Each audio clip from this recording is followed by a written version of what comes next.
Hello, everyone, and welcome to our UN Behavioral Science Week session on behavioral science and decision-making in the UN.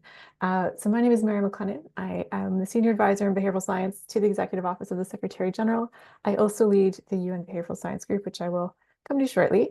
So the group, the Behavioral Science Group, excuse me, is organizing UN Behavioral Science Week, which is taking place, of course, this week. We have 5 days of events. 46 entities coming together and over 60 speakers. So there's lots to check out outside of today as well.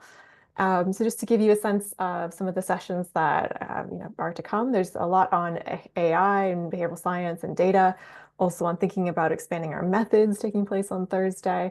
We all have one on a lot of practical case study examples from our expos taking place on Thursday and Friday as well. So lots more to check out throughout the week if you haven't seen the agenda already. All right, so a little bit about the Behavioral Science Group. So we bring together over 7,000 members from more than 70 entities in 150 countries. So there's quite a lot of interest, need, and demand when it comes to behavioral science across the UN, and as reflected by the group. And you can also join the group if you are outside the UN as an observer. You can get invited to our events, hear about some of the work that we're doing as well. So we'll put some of those links in the chat for you shortly if you haven't joined the group already.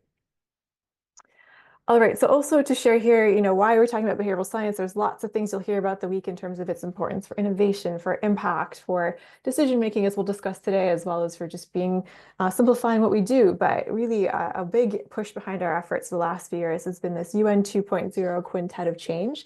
So these are 5 areas the Secretary General has deemed important for the UN to be nimble and effective and really deliver on its ambitious agenda. So we have behavioral science included there, along with data, digital transformation, innovation, and strategic foresight. And we'll hear about some of those intersections across the areas of the quintet in our discussion today. Okay, so as I mentioned, we'll put in the chat some of the links to our resources. We have the Secretary General's guidance note on behavioral science. We have the UN Behavioral Science Review. We have a practitioner's guide to getting started with behavioral science in the UN. So lots to unpack. And also the link to join the group as well. If you haven't joined already, there's lots more to take place following the week. And if you join the group, you can keep engaged with us to ensure you stay up to date. Okay, so how today's session will be run. So we'll hear from a panel of speakers, and we ask that you put your questions in the Q&A box at the bottom of the screen. And if you don't have a question yourself, you can still see the questions of others in the audience and upvote those. So hopefully we have a discussion that's really tailored to our audience today. So check out the Q&A box while presenters are speaking and in between presenters. It really helps us to have a meaningful discussion with those who've joined us today. Okay, so with that, we have our speakers for today. So first we'll start with Andrew Leigh, who's from the Government of Australia. And he'll be speaking to some of the importance of evaluation and the work that they're doing in Australia. Second, we'll hear from Gina Lucarelli, who's actually unfortunately not on the slides, but you will definitely get to see her live shortly. So she is from UNDP Accelerator Labs, and she's done a ton of work over the last few years thinking about experimentation and how that can be embedded into the work of the UN. Then we'll hear from, actually next, Leonard Klein from CRAF'd. He'll talk about some of the decision-making, how we can improve decision-making through a better understanding of data and taking that into account. And then finally, we'll hear from Adan, Brian, Julia from UNAIDS, WTO, and OIOS about some of the work in terms of evaluation and behavioral science and how we can integrate behavioral science in that way. So with that, I'm going to stop screen sharing and turn it over to remarks from Minister Leigh. So unfortunately, well, he's in Australia, obviously. This is not a great time zone for him. So he's sent us some remarks over video. So I'm going to share those now.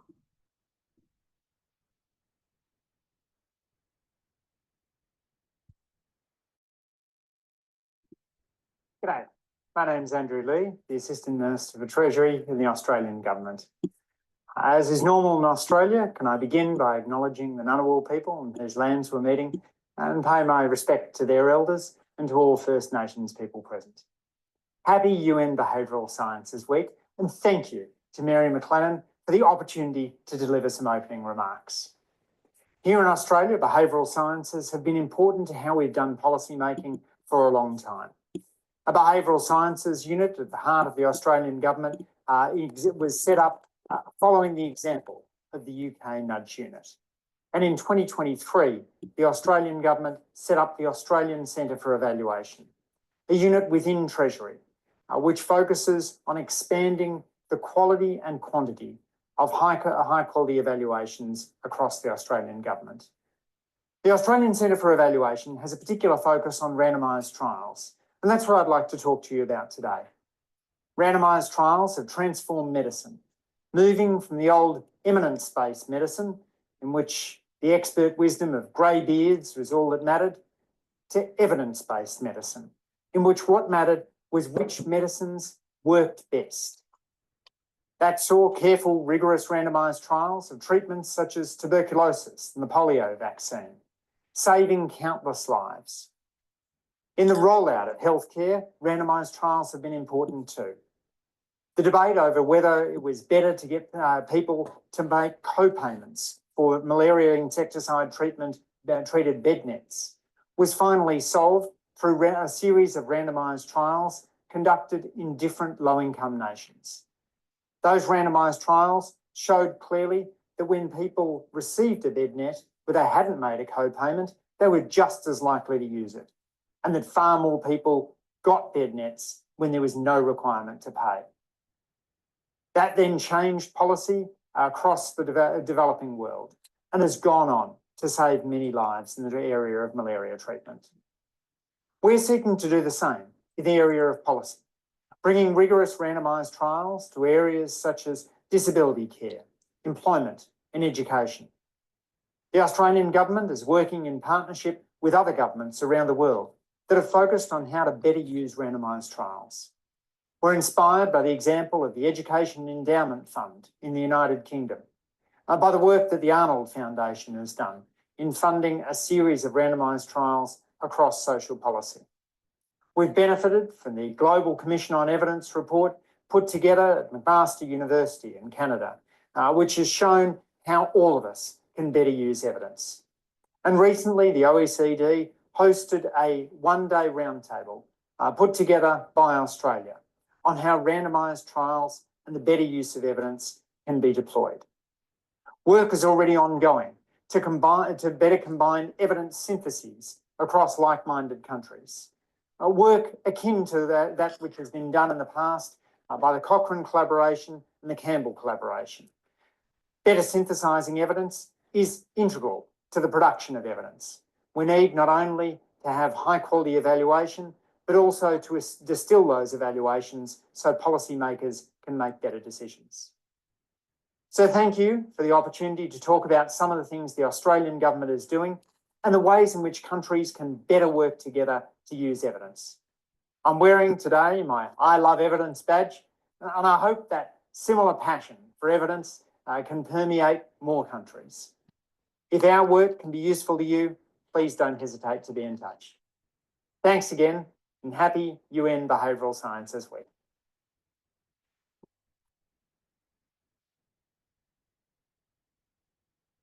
All right. So are we going to have our evidence badges at the end of today's session? Let's see. Thank you for your remarks, Minister Leigh. Great to have those with us to kick us off for today. Lots of claps and hearts coming in through the Zoom function now. Next, over to Gina Lucarelli from UNDP Accelerator Labs to share some thoughts on this. Over to you. Thank you, Mary, and hello, everyone. So great to see such a good turnout. Thank you so much for organizing Behavioral Science Week. I always joke that it's as regular in the spring as having to file taxes as an email from Mary inviting me to this. So it's really wonderful to see, and I'm looking forward to the panelists. I just wanted to kick off today by offering a bit of reflection on evidence-based decision-making, evidence-based policymaking, evidence-based decision-making. This is something that I think you all, being in this webinar, taking your time to be here, are committed to. But I do think it requires a little bit of unpacking, because in today's kind of very fast-paced, complex environment where we're dealing with wicked problems, evidence-based policymaking and decision-making, the theory of change behind them, that better data leads better decisions and will lead to better outcomes for people and planet. There's a lot that comes in between those two elements, those three elements, right? That better data, better decisions, and better outcomes. So I wanted to offer three aspects of evidence, three characteristics of evidence that need to be in place in order for it to be used by decision makers and by people. The first is it needs to be there when you need it. The second is it needs to be trusted and accepted. And the third is that it needs evidence itself in today's sort of constrained environments, particularly in global development, needs to have a return on investment. So let me unpack that a little bit. Evidence needs to be there when you need it. Those of you who joined yesterday may have heard my colleagues, Lazar Ivanov and Christian Pada, who are heads of experimentation inside our accelerator labs in North Macedonia and Paraguay, respectively. They talked a bit about how we in the UNDP Accelerator Labs, which is a network of innovation teams in 114 countries, what we do is we try and balance speed and rigor when it comes to experimentation. We're called Accelerator Labs, not because we're driving the growth of startups, but because we are accelerating learning for sustainable development. So we're trying to speed up that learning cycle for sustainable development. So when we use experimentation to create evidence, we need it to be there when it matters for people making decisions, right? So that can be as easy as if you're trying to impact United Nations programming, the evidence needs to be there at the stage of design, right? If you are trying to impact government resources and budgeting, it needs to be there during the budgeting cycle, right? And not a moment later. We actually find we're starting to do some work looking at our work in crisis context. And the Accelerator Labs, are in 114 countries. They're in 75% of what we call crisis countries. And what we actually see is one of the innovation methods. We use a whole suite of innovation methods, but one of the innovation methods that is used most in crisis contexts is behavioral insights and ethnography. This is really used to kind of understand local motivations and constraints and pain points, and to understand how crises kind of shape the daily lives of people, given how quickly context can change in crisis. So the first thing I have to offer you is that evidence needs to be there when you need it. And we seem to be finding that even in crises, behavioral sciences and ethnography more broadly are quite useful to understand how things are working. We see this in work in Sudan, looking at hate speech, also in Syria on hate speech. We see this also in Syria on looking at women's inheritance issues. So it's quite a relevant method, even in context of crisis.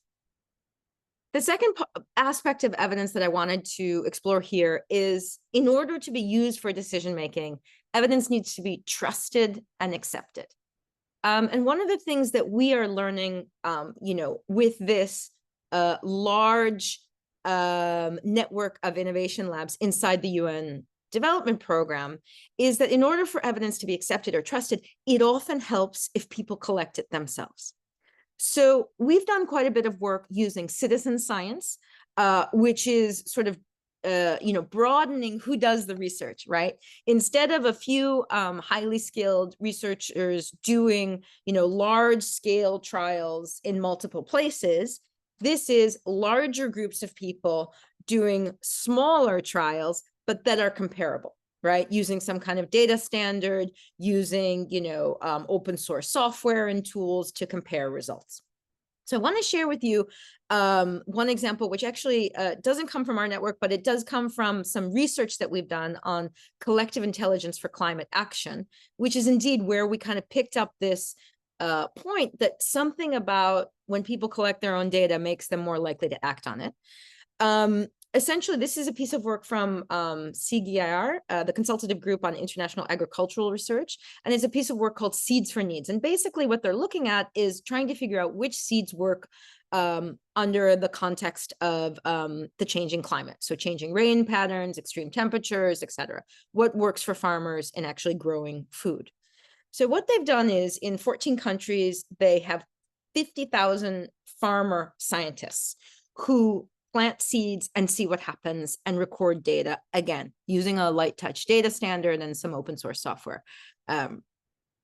What they actually find is that the results of those those kinds of experiments where we have more people conducting smaller experiments seem to have a higher rate of trust and reliability than the official government seed lists, right? The official government seed approval list. So understanding which bean varieties work in the context of changing rain patterns, there's something about having the farmers collect the data themselves that then makes it more trustworthy for other farmers.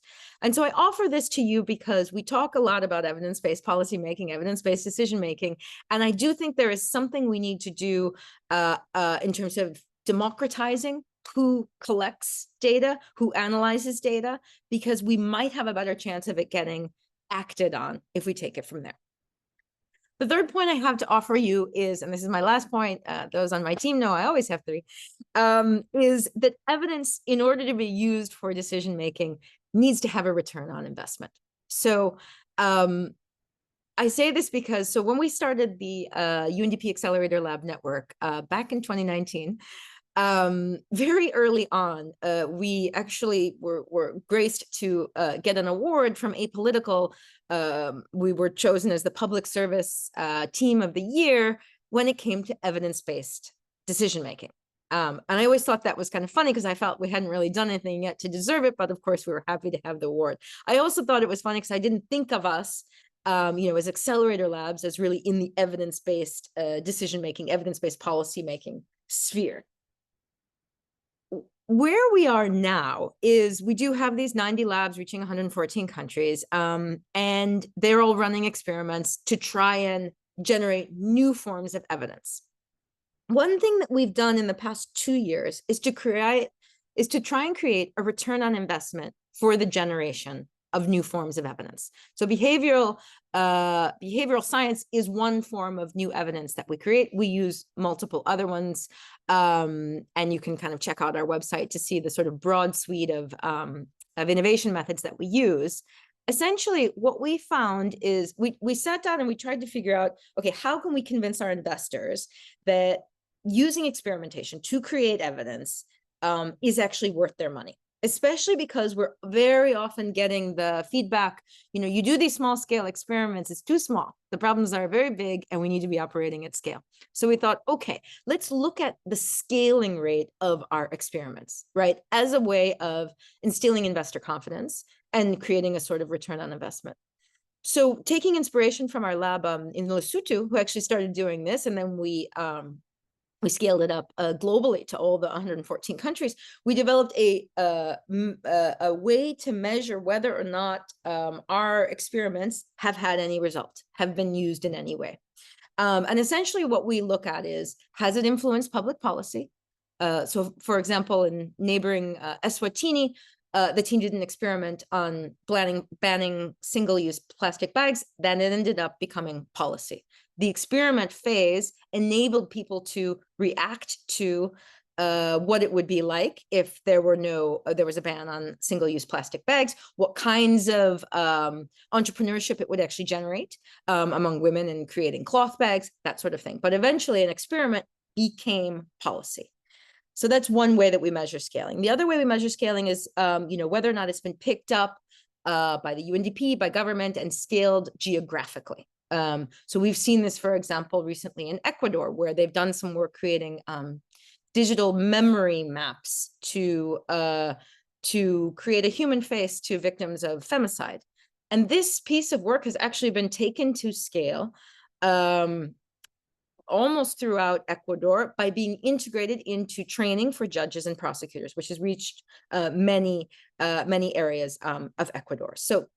So having an experiment get picked up by UNDP, by government, by UNDP in its own programming, by government in their programming, or scanned or scaled geographically is another way we measure scale. We also look at whether or not the experiment generated new partnerships, brought in new resources for development, or has embedded even a new way of working, right? It might be that the results of your experiment, it's not that policymakers act how you wish they would in the first instance, but they might actually just adapt the way of working, right? They might not necessarily follow the dictate of the results of the behavioral experiment, but they may, pick this up as a general way of working. So this is what I wanted to offer you, just a couple of thoughts on evidence-based policymaking, evidence-based decision-making, especially because at the moment we're doing a lot of work on looking at information integrity and looking at information ecosystems, how information circulates in the world. And there's a lot for us to think about and experiment on and figure out when it comes to the connection between how information moves around the world, how people actually make decisions, and what people actually do with evidence once they have it on their hands. So thank you so much, Mary, for this opportunity, and looking forward to hearing the rest of the panelists. Hey, thank you so much, Gina, for those remarks and really bringing it back to the UN context in so many ways. The importance of really thinking about the timing of it, having how to make evidence meaningful, then also like the return on investment. I think so. I put in the chat there, seeing lots of hearts coming through. They're really, really loving your remarks, Gina. I put in the chat the Accelerator Labs website, but I know you've done some work on experimentation recently as well. Anything else on that space I think would be particularly interesting for this audience too. If anything else you want to share in the chat. But thank you very much for those remarks. Really set us off in a good space to continue our discussion today. Thank you, Gina. Next, over to Leonard from CRAF'd. Over to you.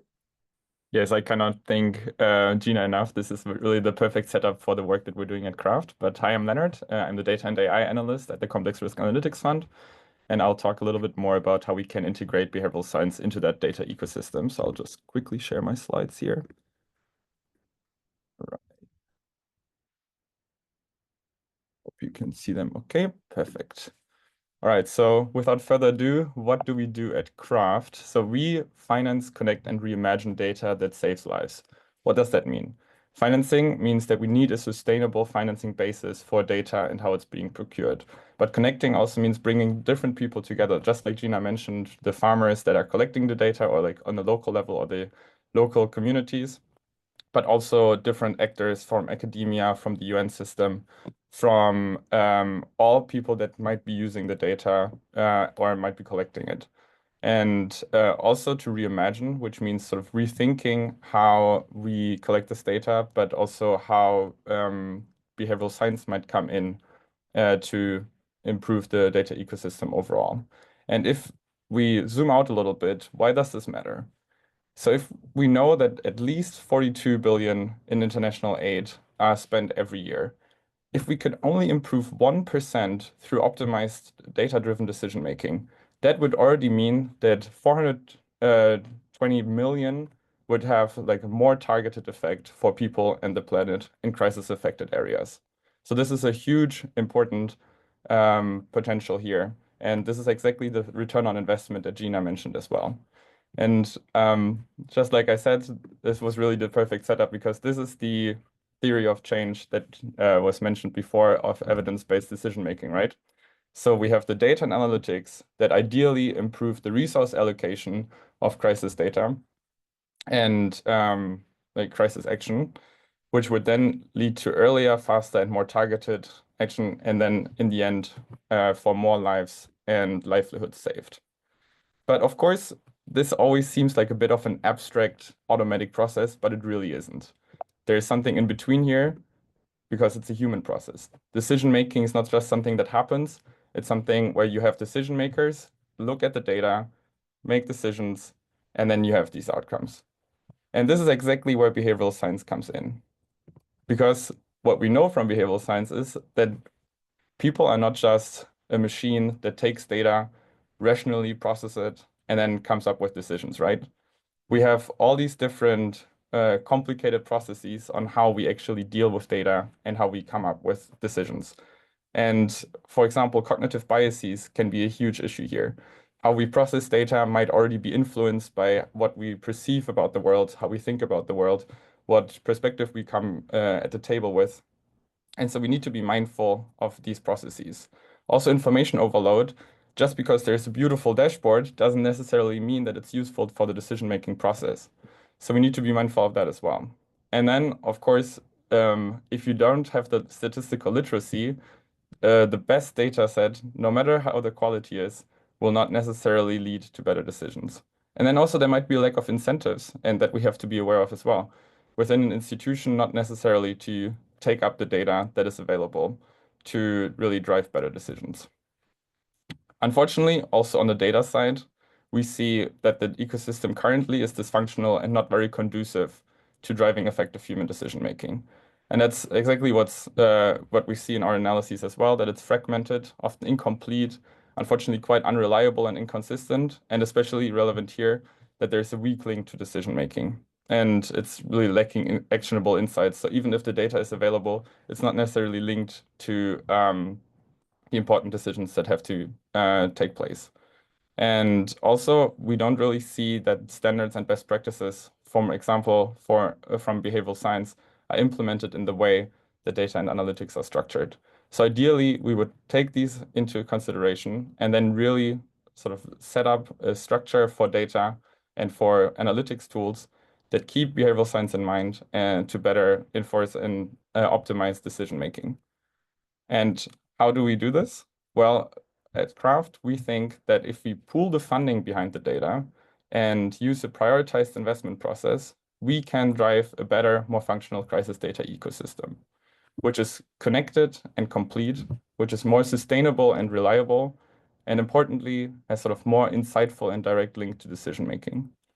And also, because we can bring people together, we can discuss sort of the standards and conventions that we would like everyone to follow when collecting data or when procuring a data set. We can also introduce best practices from behavioral science on how the data is structured.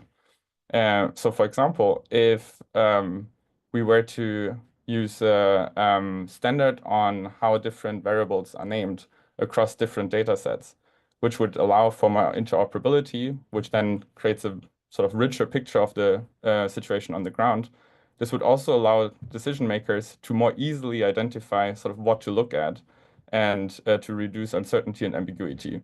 Or on the side of a dashboard and crisis analytics dashboard, for example, to really take the evidence that we have from behavioral science on how to best present information that is sort of less likely to be interpreted in a biased way. So these insights can really drive forward better decision making. And we're excited to sort of be at a site where we can bring a better ecosystem into the world, especially in a more sort of funding constrained environment that we see ourselves in here. Driving down costs and being more efficient by pooling funds is really important. And so if you would like to join us on our mission as a data financer, come reach out to us and learn how you might be able to invest smarter through CRAF'd. And then as a data and insight provider, you can partner up with us for greater impact and bringing together your data and your analytics tools with other, which would overall sort of have these network effects and flywheel effects.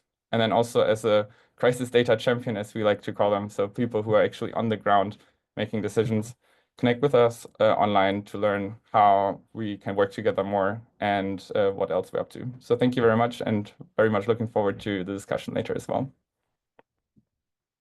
Great, thank you for that, Leonard. Getting lots of claps and hearts for you as well. A really interesting initiative, and we guys can put in the chat the link to CRAF'd. I think colleagues would like to hear more of it. And really interesting. I think there's a session taking place later this week. Well, I know there's a session taking place on Thursday on behavioral science and data, which might pick up on some of these topics too. But really interesting point. And some of the comments there about in the chat about what you said at the end regarding sort of cost-constrained environments and the importance of evidence and data use in this context. So really interesting you touched upon that as well. I feel like that's a theme that is coming out throughout the week we might touch upon in our Q&A too. So thank you for that, Leonard, for being with us and bringing this perspective to the discussion. Great. Okay. So next on to our speakers regarding evaluation. Adan, I believe, is first. Adan, yes. Over to you. Oh, sorry. Here I am, Mary. Okay. Good afternoon. Welcome everyone, and thank you for inviting us to this session.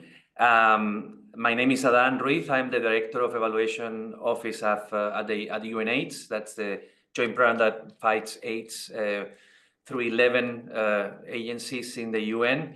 with a secretariat. I'm also co-chair of Eval Partners, which is a partnership between 56 evaluation offices in the UN and all the voluntary organizations of evaluation across the world. And why do I say that? Why is it important that we have this in mind? Because of the profession that we, as evaluators, is a profession that really touches upon evidence and upon policy and decision making across the world, not just the UN. Just to give you an idea, I'm going to share my screen. There are in any year in the UN, there are more than between 200 and 2,200 evaluations, up to 5,000 evaluations per year. So it's a really huge industry on evidence, and that is important on regards of what's happening, how it's done, and what is the quality of this how it's done. It's important to understand, and for those of you who are not evaluators, that evaluation is part of a cycle. It's an intervention with an intervention. So in the small square on the left, you see the typical evaluation, program with design, development, resource mobilization, implementation, and evaluation. Well, the evaluation within the program has its own intervention and its own rationale. So it starts with terms of reference, it starts with data collection and design, and then there is, of course, the evaluation report, and then there is dissemination, and so on and so forth. So what have we observed in the last 20 years as practitioners? Well, as evaluation practitioners, we observe that the standard evaluation process, which is the one on the right top, the circle on the right top of the screen, it's Sorry, Adan, could you go full screen with your slides? It might just be easier for us to see. Thank you. Yeah, great. It's better now. So yeah, so the right circle on the top right of the screen, that's where we can see the intervention with intervention that is an evaluation. And this is important because in this circle, in this intervention, we have observed in the last 20 years a lot of frictions, and this cycle is prone to human biases. So the important thing is that, well, in a few years ago, and just last year, we also had another session here in the Behavioral Science Week. We presented an approach that Julia Engelhardt at UNAIDS developed. That is called an enable, and this approach tries to tackle the biases, identifying them through the evaluation process in the different stages of the evaluation. And when I say tackle them, it means that we try to apply nudges for each of the identified behaviors, or not behaviors, but biases that we have identified across the different the phases. Phase 1, commitment; phase 2, diagnostics; and phase 3. So my colleagues, Brian and Julia, will present some examples of how we have applied in this approach in phase 2 and in phase 3. And I will talk a bit about what we have done in the phase 1, in commitment. That's when we designed the evaluation. And when we designed the evaluation, there are a couple of things that we normally do, and that's something that standard approach is to establish a evaluation reference group, which basically is around 15 stakeholders that comprise the major agents with a stake in evaluation. The problem with these groups is that we found consistently a couple of problems: group dynamics and thinking biases, and polarization. So that there is an element here where evaluations tends to go slower, and there are disagreements. And this is not just because of political struggle. but or institutional struggle is because there is a lot of biases into the discussion of different type of biases, and this impacts in the quality and the time that we provide our services. So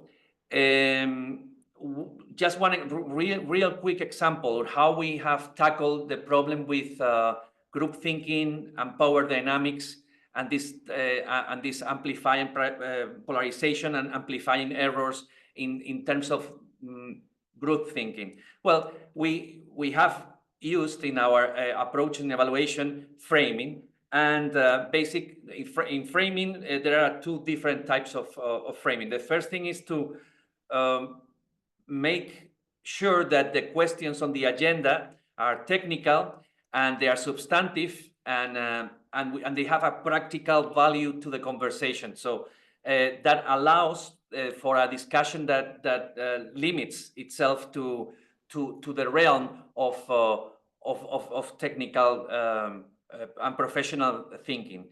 The other thing is that we have made, instead of 13, 14, 20 people in the same group, we have made sure that we have different smaller groups when dealing with the design of evaluation. And in these 3 or 4 members of a group, we have different meetings. So the discussions are more, they are less noisy in terms of political struggle. And we simplify also the decision structure for the meetings to happen. So in this, basically at the end of this first commitment, the first phase, we end up with the terms of reference of an evaluation that are agreed upon, and they are ready for now the implementation phase, which I will pass the floor to my colleague, Brian. He will provide an example on that session, on that phase of the evaluation. Thank you. Thank you, Dan. Can everyone hear me? I had some technical issues before. Yes, we can hear you. Oh, great. Okay. So I'm just going to pull up my presentation. Just bear with me.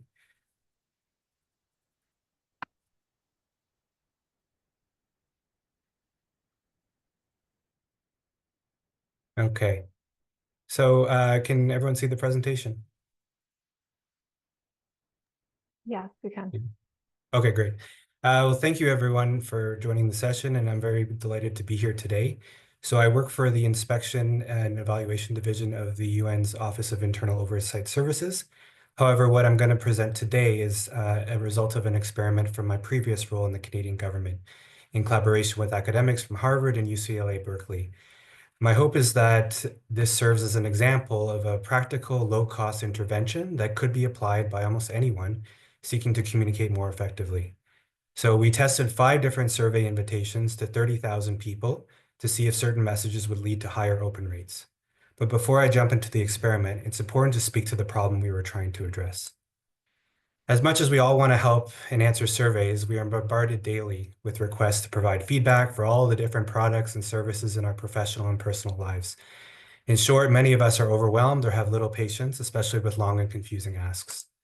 The reality is that when people are overwhelmed with so many requests, they often ignore them.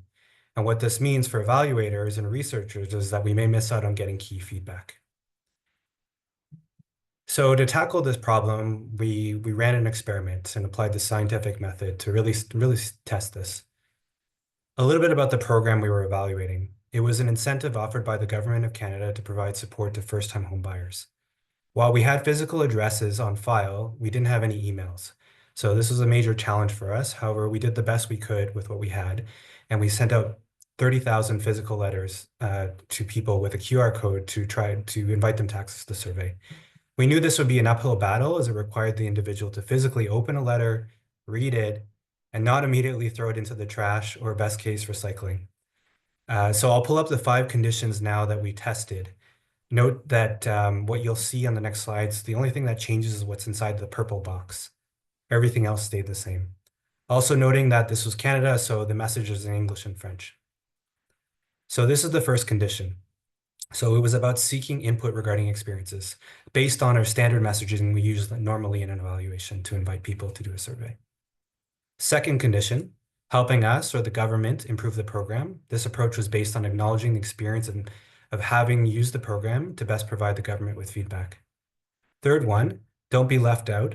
This approach was based on the idea that we are currently talking with relevant stakeholders to get their feedback. If they didn't participate, they would miss their chance to have their voice heard. Fourth, ingratiation.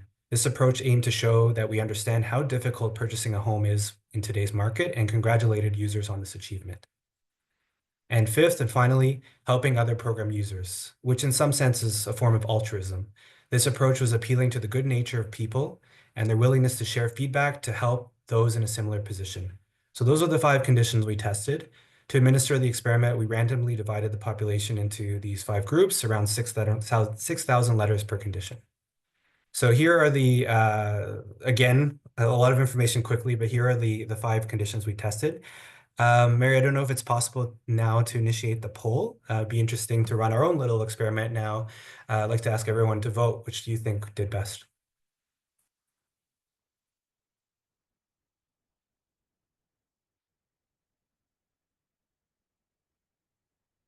And I can't see the screen, so Mary, feel free to end the poll whenever and let me know what the results are because I can't see it.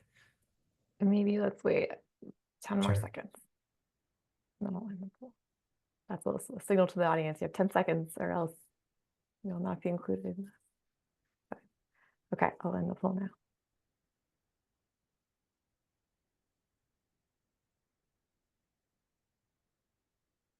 now. Okay.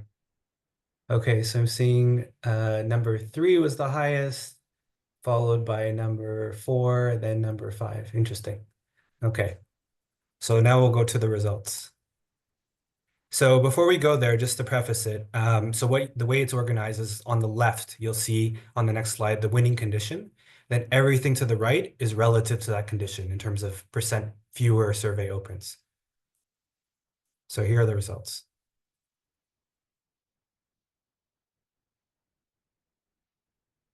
So what we did see was that number 3 and number 1 were the 2 highest, number 3 being the highest, though there was no statistically significant difference between the first 2, number 3 and number 1 versus those 2, but everyone else was statistically significantly less, and you can see that there.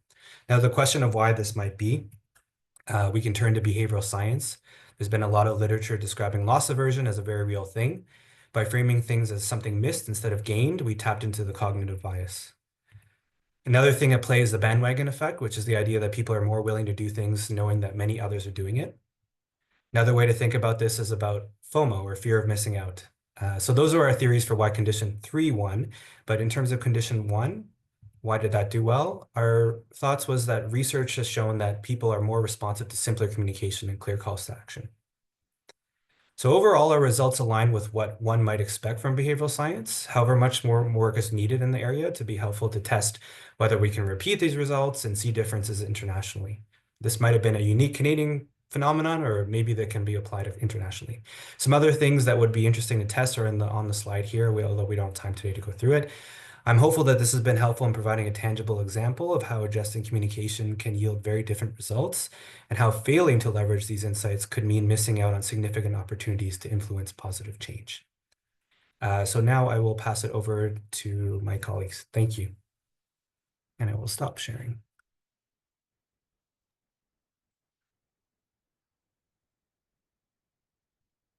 Thanks, Brian. Lots of claps and thumbs ups in the chat. Julia, would you like to come in to share some remarks?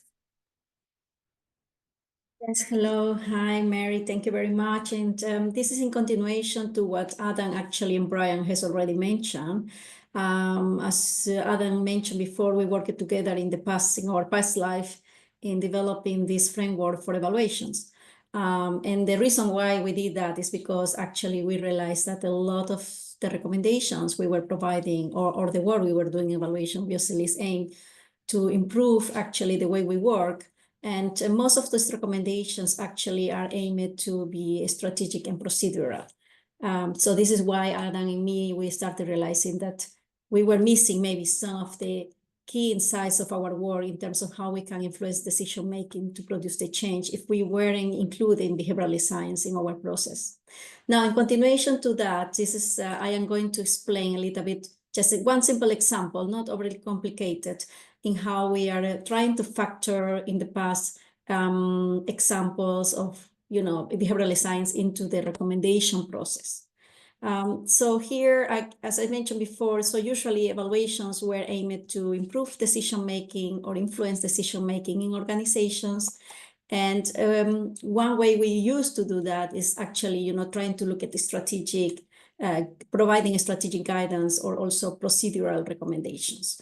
But at times we realized that, we were missing actually the real root cause of the problems as evaluators. And this is, for all of us evaluators, sometimes we forget to look into the behavioral issues because of lack of time or pressures of delivering, quick results. So one of the things we intentionally did was to integrate behavioral science into the evaluation process. Not just at the end of it when we're writing the report, but right at the moment when we start designing the recommendations. And the good reason for that was that, traditionally, as I mentioned, the recommendations would not really follow that sort of process. And very few evaluations will systematically look at, behavioral issues and how people act or decided or react in real life situations. And because our recommendations sometimes did miss this mark, we may be addressing a symptom, but not the real root cause. So let me give you a quite simple and concrete example of a past issue that we found. As I say, there are many, many issues, but because of the lack of time, we are just going to one simple case. So let me say, we are looking at compliance of, a procurement contract. And these are very simple things that can be costly to organizations of any sort. And you might find this in every place, especially I think nowadays in the times of crisis. I think it's important to, organizations are becoming more and more efficient and trying to look at simpler ways on how to reduce costs and to improve efficiency, right? So, you have a contract process, and usually in every organization in the UN, as being one of the persons that have worked in the UN, we have our rules, we have our policies, we have our processes on paper. And we always assume that because there are all these things in place, everyone is going to follow this the moment when the rules or the policies are published, right? But reality is different. So people really do not stick to those rules and policies, not because they are bad people, but because there is a lot of time pressures at work, because, we don't perceive like there is a big risk if we do something that, not in line with the rules, or because we are just used to. How often do we not come across people who, and you try to, change a process and people say, but we always did it that way, so why bother? So that's a reality. So we just need to, as evaluators, we need to have in mind that because something is written, it's not necessarily, people are going to do it, or follow what is on paper.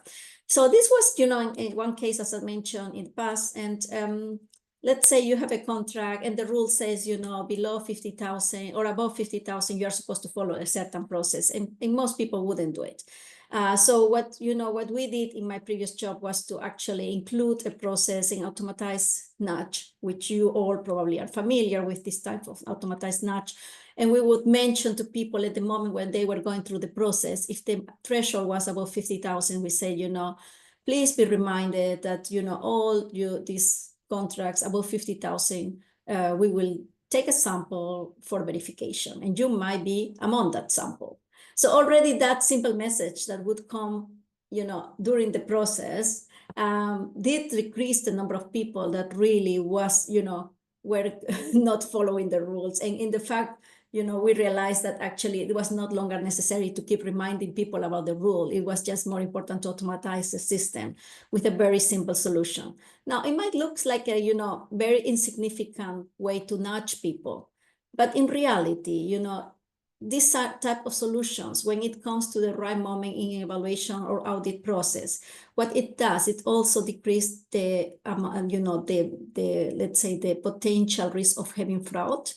Also, it reduces the amount of audits that will need to be carried out as well as investigations in any organization. So de facto, we are trying through those small nudges that cost us actually nothing really in terms of cost, because the automatization process was done very easily. But in terms of the cost that it could create, the not following of certain procedures was really considerable. So now, going back to, what we are trying to do now in evaluation is to try to include through the nudges more preventive measures, ways of, avoiding that the problem occur, and that we come as a solution after a problem has occurred, but rather reducing the likelihood of issues arising during a process. And in this way, I think, we are trying to make the systems more efficient without having to create fears among the staff, because I think that's also the beauty of nudging, right? That you don't have to be reminding people every time, this is a rule you have to follow, but rather doing it without really changing, the usual process dramatically in a way that people will start sensing, over controlling systems or and start fearing about, the system. So I stop here because I am conscious about the time. And if you need to know anything, how we do this in more complex studies, we have other examples too. So just to contact us. Thank you, Mary. Great, thanks for that, Julia, and thanks for the comprehensive look at evaluation in behavioral science. So lots here to unpack. We can put some resources in the chat for you. So we only have a few minutes left, but I'd like to invite all of the panelists to turn their cameras on. We'll go through a quick question, which seems to be a theme that's coming out throughout the week and the session. So I'm going to combine two questions. First of all, lots of interest in Accelerator Labs, Gina. So thank you for responding to all those questions. People can collaborate and work with you. But there's one, the most highly voted question is, high quality evaluation. We can think about that term broadly, what evaluation means, data or experimentation or quote unquote, standard UN evaluations. High quality evaluation is one of the first things to be sacrificed when funding is scarce. What does this mean for the work of the UN? And there's also a question on, do we ever evaluate the impact of evaluations, right? So if we're going to invest this time and effort to do this evidence generation, to what extent is there value in that? So I'll leave those big ideas with you. Who wants to come in first on this? Yes, Leonard, please come in. Yeah, maybe on the topic of funding for me to come in. So I think I do agree that people sometimes see data and evidence as nice to have, right? That's just like a nice add-on. And I think that's just not true, right? Because if you don't really know what's out there, and if your programs have a real impact, then you're just driving in the dark without a navigation system. And that's how we like to think about it. Like, data really is the navigation system for us to navigate a complex environment and to have a real impact. So I think what we're trying to do now is to bring the different data silos from all the different organizations together into a shared funding environment so that it's more reliable and sustainable, and so it doesn't just get cut if funding is more constrained. So that would be my answer there. But yeah, happy for other colleagues to come in as well. Thanks, Leonard. Yeah, anybody else would like to come in on this topic of, Adam, please come in. I just wanted to maybe try not to answer, but to respond, to react to the impact of evaluation. This is something that it's a question that has been there forever, and forever hasn't been clearly answered, in my view. If you take a look at the literature out there on the impact of evaluation, is very limited, scattered, and doesn't really answer the global question: is evaluation, having an impact or not? So we can only have anecdotal references, and that's something that we have experience in as practitioners. But also, I mean, there is now a movement, or let's say a movement, or some people with this trying to answer these questions from the UN in a group which is called Evaluation News. And maybe Julia can talk more about that, or Brian, but I leave it here so I don't take more time. Thank you for that. Julian or Brian, did you want to come in? Yeah, go for it, Julia. Yes, I mean, we are in a group where, as Adam was mentioning, evaluation use and the impact of it. And I think it's what we are trying to do is trying to identify indicators that are more suitable for delivering this impact, because one of the indicators people used to have in the past was, assessing the impact evaluation through the number of recommendations being implemented. But of course, that's challenging because it might create a perversive system of indicators, right? Where you just try to give as many recommendations as possible and trying to, address as many as possible in terms of quantity, but not in terms of quality. So what the group is trying to do is to look at more, what is the real change evaluations are producing? And this is where the impact should be focusing, right? Not the numbers. So there is this, we are discussing currently, how we are going to measure the change, because you also don't want to do an evaluation of the evaluation, right? But rather seeing a way that is easier in terms of how to identify the change. So I don't think the group is that far yet. They are identifying the change indicators they would like to bring. One way is to have a theory of change for evaluations, which would deliver, the desired impact at the beginning of the exercise. But I stop here because maybe there are other questions.